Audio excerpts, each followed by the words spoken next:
You wanted the best. You've got the best podcast. The hottest podcast in the world. The Chris Voss Show, the preeminent podcast with guests so smart you may experience serious brain bleed. The CEOs, authors, thought leaders, visionaries, and motivators. Get ready. Strap yourself in. Keep your hands, arms, and legs inside the vehicle at all times, because you're about to go on a monster education roller coaster with your brain. Now, here's your host, Chris Voss. Folks, this is Voss here from TheChrisVossShow.com. Welcome to the big show, my family and friends. We certainly appreciate you guys being here. As always, for 16 years and 23 episodes, we bring you the Chris Voss Show. Opinions expressed by guests on the podcast are solely their own and do not necessarily reflect the opinions of the host or the Chris Voss Show. Some guests of the show may be advertising on the podcast, but it is not an endorsement or review of any kind. Well, we've got an amazing young man on the show with us today. He's going to be talking about his book that came out February 26, 2024. It is entitled Chairman Biden and Dr. Fauci's Monster by Ronald Alfred Weitzman. Welcome to the show, Ronald. How are you? I'm doing well, thank you. But if you call me young, I very much appreciate that. I'll be 95 at the end of this month. 95 is still young these days. 95 is the new 40. So, Ronald, give us .coms. Where do you want people to find your website on the internet? raweitzman.com. RAWEITZMA. Please visit. You'll enjoy it. And your book, Chairman Biden and Dr. Fauci's Monster, give us a 30,000 overview of what's inside. What's it about? Yes, what is it about, sir? It's about our current political situation in the United States, particularly during the Biden administration and now afterwards, and the after effects of that and the relationship between the two political parties now. So does this have to do with the whole years of COVID and different interesting things like that? I had a whole chapter on COVID there, but I also have one on abortion and one on the 2020 election, one on the two political parties, and one on sex education to put children in elementary school, and other chapters. So what is the title, Chairman Biden and Dr. Fauci's Monster? What does that title refer to? I know Biden was really president. I thought from the very beginning. And it turned out that he did, that he was kind of a chairman of the board, or he let other people run the country. He didn't really know himself what was going on. He certainly was no Donald Trump with respect to his mental ability. And so why do you call Dr. Fauci's Monster? What is that reference to? Dr. Fauci's Monster is the pandemic, and I likened it to Frankenstein. Ah, Frankenstein, huh? Because it was Frankenstein that had a monster, and Fauci, which also begins with an F, had his own monster, and that was the pandemic. The pandemic was definitely a monster. Took a lot of money out of my pockets. Creating it because he provided the funds to the Chinese laboratory that it came out of. The Wuhan Clinic, I believe it's called. Something like that. If anybody disagrees with that, prove it. Uh-huh. So what is your thesis of the book? Excuse me? What is the compelling overall thesis of the book and what you're trying to communicate to readers that you want them to learn? I had been a Democrat, but I could not vote for Hillary Clinton because I thought she was a sociopathic liar. I just couldn't do it. And I wasn't the only one who thought that. I'm a psychologist. I had the sociopathic in there. With some qualification. And anyway, my wife has been a lifelong Republican, and we had watched Hannity when he was on television with Combs. And when Combs left, I left too as a Democrat. But then when I could not vote for Hillary, my wife advised me to start listening to Hannity again, which I did for President Trump. And I rationalized, well, at least Trump didn't need the money that other politicians need to be motivated to do things for people other than the people who voted for them. And so I voted for him. And then I found out he did everything he said he was going to do. And I got to think he was a good president. I'm not a Republican. I left the Democratic Party. I'm an independent now. I could no longer be a Democrat, and a lot of other Democrats feel that way more and more every day. And why are you an independent and not a, if I can stir the pot a little bit, why are you an independent and not a full Republican? I did what? Why are you said you're an independent voter now. Why aren't you a full Republican by chance? I disagree with the Republicans on the issue of abortion. Okay. And I think that I have a whole chapter in my book. If you let me talk about it, I'd explain why, if you want me to do that now. Please do. Please. Briefly, the Supreme Court, when it overturned Roe v. Wade, referred to the 10th Amendment. They call it the States' Rights Amendment. It's also a People's Rights Amendment because it says that any powers that are not forbidden, that's not delegated by the Constitution to the states, nor prohibited by it, it's not delegated to the United States, nor prohibited by it to the states. They use the word, they mean all the individual states. Then it's relegated to the, unless it's prohibited by the Constitution to the states, it's relegated to the states. But it is, unfortunately, it is prohibited to the states because in the First Amendment, the very first part of the First Amendment says that the Congress shall make no laws interfering with the free practice of religion. In the Jewish religion, which is my religion, there's no prohibition against abortion at any time during pregnancy because, according to Jewish law, life doesn't begin until the fetus takes its first breath. So all the religions differ. Catholics say that it begins at, I'm not asking which one is wrong, I'm just saying it differs from religion to religion. Yes. And all apart from that, no abortion to free abortion or any time in between for different reasons. Mm-hmm. And so it's a religious issue, and Congress can't interfere with the free practice of religion. And according to the Supremacy Clause in the Constitution in Article 6, Clause 2, neither can any state. If the Congress can't do something, neither can any state. If the Congress can't interfere with free speech in the same amendment, neither can any state. So the same applies to religion. So somebody's, probably a Jewish woman who's pregnant or her Jewish doctor, should take this issue through the course to the Supreme Court because I think they need to make a new opinion and revise their most recent one. And that would be favorable to the position of the Democrats, though, for a different reason. Yeah.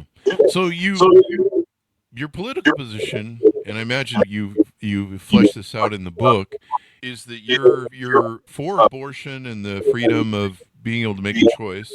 I'm not for abortion. I don't like the word choice and life are. You say choice, does it mean that when you say life, does it mean that the other side doesn't believe in life? And those are slogans. I didn't use slogans. Okay. I said, I'm sorry. Neither Congress nor any state legislature can make a law that interferes with the free practice of religion. And you can't have the Catholic religion or Protestant religion or Muslim or religion dictate what people can do or not do in any state any more than you can do it in the United States. Oh. And maybe other countries are different. They don't have an amendment law like that. It's kind of interesting how a lot of legislation rises up through the states. So one of the things we could never get was a federal approval for gay marriage. And enough states eventually enacted it to a point that it became federal law, federally accepted in the minds of Americans. A lot of other laws have been passed up the way through that. Marijuana's kind of on that road right now where it might be legal, might not. That's true. I don't know, maybe someone else could figure it out. It's not a matter of religion. Whether a religion could take up, if all the religions took different positions about intermarriage between a male and a female and or a black person and a white person, if any religion had that, that would be an issue. But I don't believe any religion takes a religious viewpoint on those issues. Okay. So in your book, what else haven't we covered that we want to tease out to people that you discuss in your book so that people can pick it up? What can they do about the book if people want? No, I'm asking, what other things in the book do you have that you want people to know about? Right now, there are a lot of things in there, global warming and that kind of thing, but particularly now I'm concerned as a former Democrat about the Democratic Party. because it's interesting that the Democrats were really trying to be the single party in the United States by packing the Supreme Court and getting 2 Democratic states added to the Union, which would probably cement their position and control of the country for years. In their efforts to do that, they got their wish, but they got the other party in that place. Because now it looks as though the Republican Party is going to be the party for a long time. The Democrats are floundering in hatred and fear. They have nothing positive to say. They just hate Trump. Huh. That's interesting. I hear a lot of voices. I hear hate on both sides. I hear anti each other on both sides. But that's what's in your book. What was your take on COVID? How did you feel about that? And COVID, I thought that the country, that the federal government really overstepped its way. It did not follow the evidence on COVID that was all over the world, that a lot of people at Stanford and at Johns Hopkins were saying all along that if you get COVID, you're immune to it afterwards. And that didn't bother Biden. He didn't care whether you're immune or not. So he didn't get the vaccination. And then that's talking about Hitler. You didn't get the vaccination, be kicked out of the army or lose your job. And he had no basis for doing that, just by fire, just by what they wanted, the government wanted to do, because that wasn't the science. Same thing about children. The children a whole generation of children are suffering because of the virus. They did not catch it. He wouldn't believe it, but that was a fact. Children were, unless they had a comorbidity, they did not get the virus. So it was just to protect the teachers. And the teachers, if they're young, they probably were healthy. They probably wouldn't get it either. Because young and healthy people, years old, I didn't have any symptoms ever. Do you spend a lot of time outside? Do you interact with people a lot? I got COVID from interacting with people. I avoided it for the first 4, almost 5 years because I work from home. I do all my business at home. I'm a single guy, so I don't really go out much. And I avoided getting it because I was pretty isolated. Now, we believe in facts in this show, and everyone's entitled to their opinion. And, of course, you have an opinion you've put forth in the book. There were many children who did die of COVID. There was 4.4 million COVID deaths, and 0.4% occurred in children and adolescents under the 20 years of age. Those statistics weren't so reliable either, because when we went to a hospital, they always tested you for COVID, regardless of why you went there. You could have gone there with a broken leg, but if you tested for COVID, you were in a hospital entry for COVID. Yeah. So a lot of people who went there for other reasons were counted as COVID sickness, and that was great. Yeah, because you're highly infectious and you can pass the disease to other people. I passed it to my mother. I was so highly infectious. She came over one time to take care of me and got COVID. My sister was in a care center, and everybody there got COVID and passed it around 4 or 5 times now. My wife never got it either. I mean, look, she's 86. I mean, we just didn't get it. We were out with everybody. We stopped at Costco and other places with people. I mean, it kind of is an exposure thing. It depends on how much you're exposed to the public. Like I say, I've stayed pretty isolated for the 4 years I didn't get COVID. And a lot of people can't do what I do, where they work at home and live at home, and they don't have to go to schools. They don't have kids and wives and stuff that bring home the flus and colds. So what are some other things in your book you want people to know about so they can pick it up?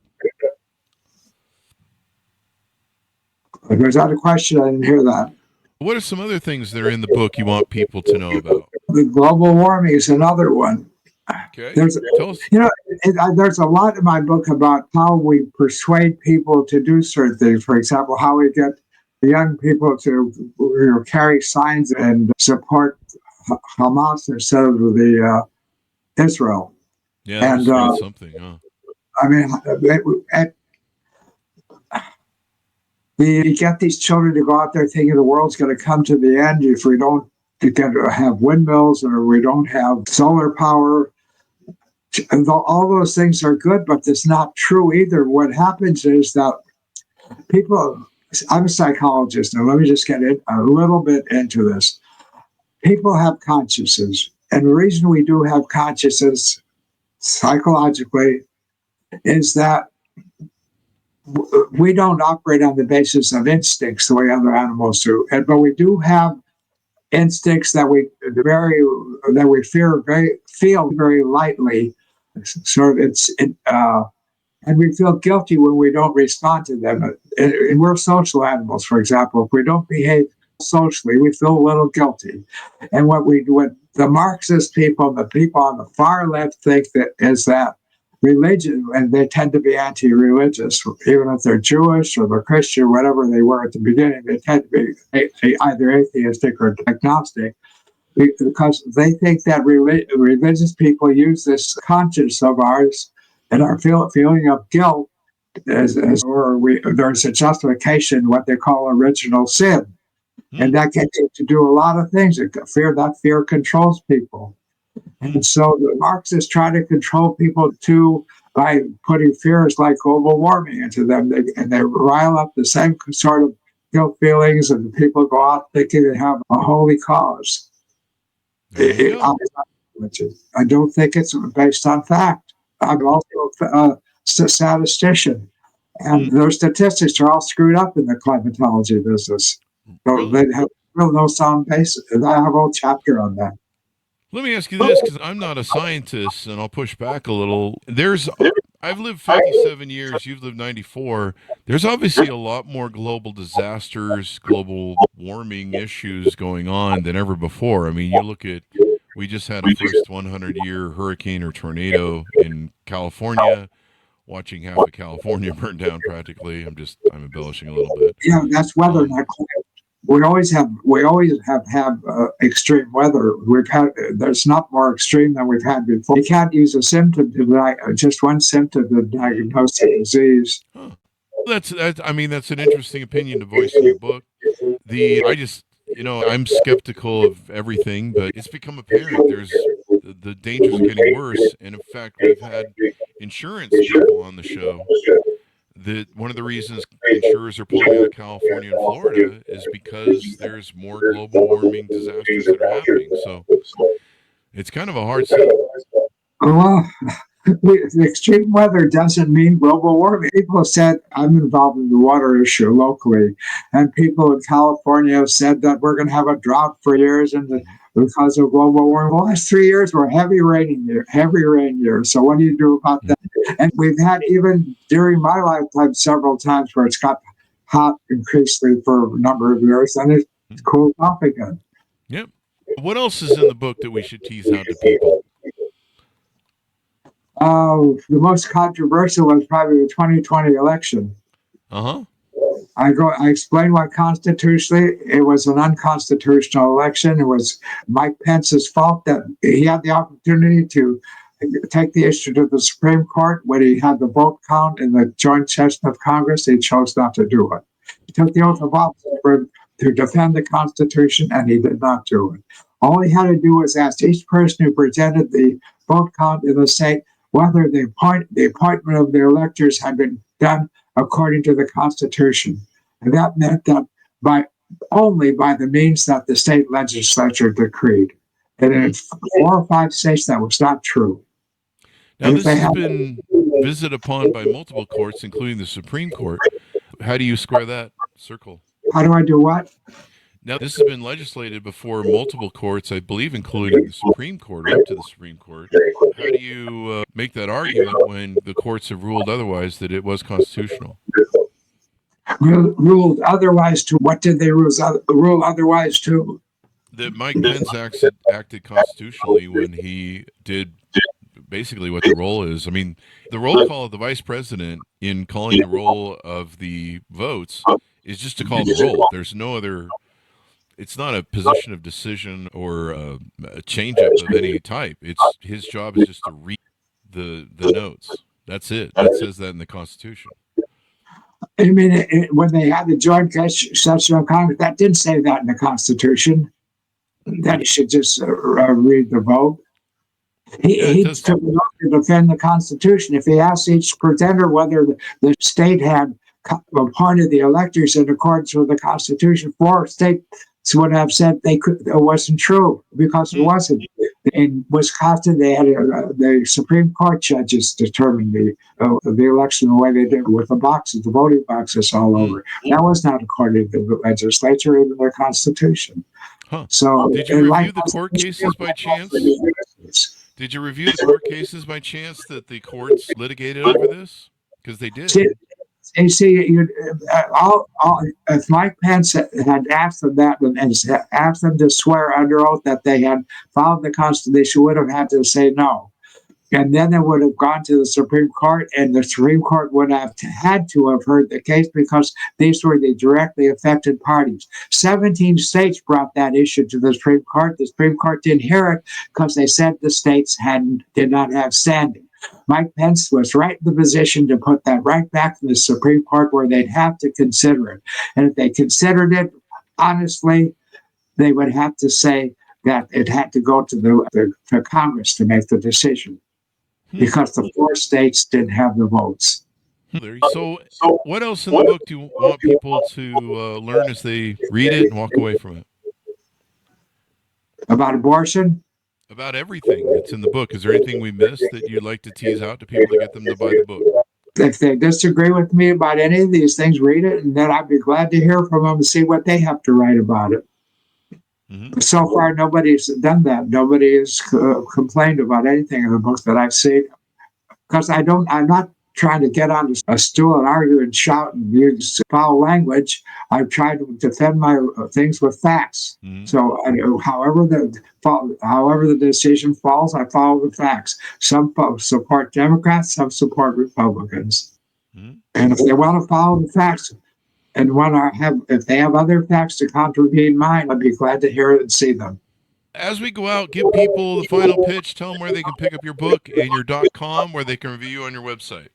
On my website, there are reviews there, book reviews of it. There are television interviews I've had that are on there.